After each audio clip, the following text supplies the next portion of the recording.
আসসালামু আলাইকুম ভিউয়ার্স, কেমন আছেন আপনারা সবাই? আশা করি অনেক ভালো আছেন। আমিও ভালো আছি। এই যে দেখেন আমি যাচ্ছি কোথায় বলেন তো? অবশ্যই আপনারা জানেন মেয়েদের ঈদ মানে ঈদের পরের দিন, ঈদের চাইতে ঈদের পরের দিন আসলে আমাদের মজাটা মেয়েদের একদমই বেশি। সেখান থেকে আমি আমার ভাইয়ের সঙ্গে আমার ছেলে আর আমি চলে আসলাম মায়েদের বাসায়।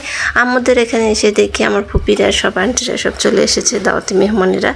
আজকে আমাদের আম্মুদের বাসা সবার রাতে খাবার দাওয়াত আর কি, সেখানে আমরা দুপুরে এসেছি।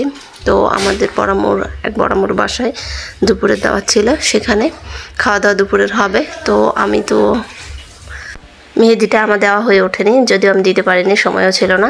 তো আমার বোনেরা আমার হাত ফাঁকা দেখে, আমি কখনো এভাবে ঈদটা করি না যদিও, তো ফাঁকা দেখে আমার বোন চাচ্ছিল যে আমি মেহেদি পরি, কারণ আমি বরাবরই সাজুগুজুটা পছন্দ করি।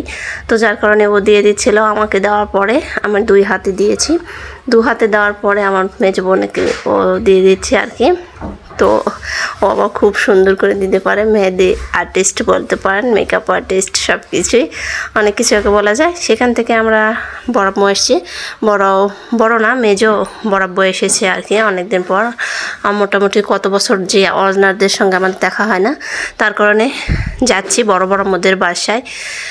তো বড়াম্মু আর বরাব্বু এসেছে শুনে দেখা করার জন্য।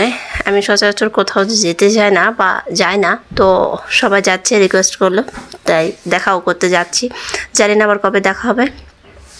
তো টুপটাপ পায়ে হেঁটে হেঁটে যাচ্ছি, যদি ওটা আমাদের দাদু বাসা আর কি, এক কথায় আমাদের বাসা থেকে সামান্য একটু দূরে। তো সেখানে আমরা হাঁটতে হাঁটতে ফুপিদের সঙ্গে করে নিয়ে আমরা তিন বোনে এখানে যাচ্ছিলাম। যে কথা বলতে বলতে চলে আসলাম বড়াম্মুদের বাসায়, যদিও বড়াম্মু থাকে না, বড়াব্বু মারা গিয়েছে। এই যে এটা আমার বড়াম্মু। তো বড়াব্বু আর বড়াম্মু এসেছে, 2 নাম্বার বড়াম্মু। আমাদের পরিবার আর কি, ফ্যামিলিটা অনেক বড় আলহামদুলিল্লাহ। সেখান থেকে ওনারা এসে দেখি রেস্ট করতেছে, প্লাস খাওয়া দাওয়া একদমই বিকেলবেলা। আমরা যে এটা আমার বড়াব্বু। তো বড়াম্মু আর বড়াব্বু এখন খাওয়া দাওয়া করবে, আমরা এরকম সময় এসেছি, আমাদের তো জানা ছিল না। তো জাস্ট দেখা করতে এসেছিলাম, দেখা হয়ে গেছে, এখন আমরা বের হব। সেখান থেকে একটু দাদির কবর দেখতে যাব আর কি, সেখান থেকে দেখে আমরা বাসায় আবার ফিরবো। তো আমরা বের হয়ে পড়লাম। এইটা আমাদের ছোটোবেলার অনেক স্মৃতিপূর্ণ এখানে জায়গা আর কি। দাদু বাড়ি মানেই তো অনেক কিছু স্মৃতি থাকবেই। আমাদের বংশটা যেমন বড়, আমরা অনেকগুলো ভাই বোন হইগুলোর এই আশেপাশে যত পুকুর টুকুর দেখতেছেন, এগুলো সবগুলোতে আমরা অনেক দৌড়াদৌড়ি করতাম।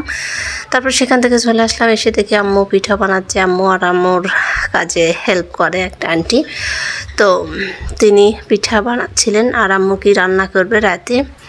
তো আমার আম্মু আবার রাতে আমার আব্বুর জন্য কি রান্না করবে সেটাই বলছিল। আলু ছিলে রেডি করে রেখেছে, জানি না কি রান্না করবে, বড়াব্বুদের আবার খাওয়াবে রাতে।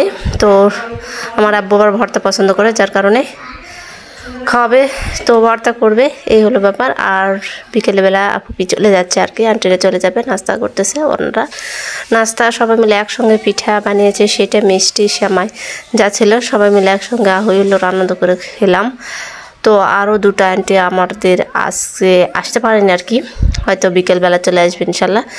তো এই ছিল সারাদিনের আমার ব্লগ ভিডিও, যদিও সবসময় সব ভিডিও করা সম্ভব হয়ে ওঠে না। সবাই ভালো থাকবেন, এ পর্যন্তই।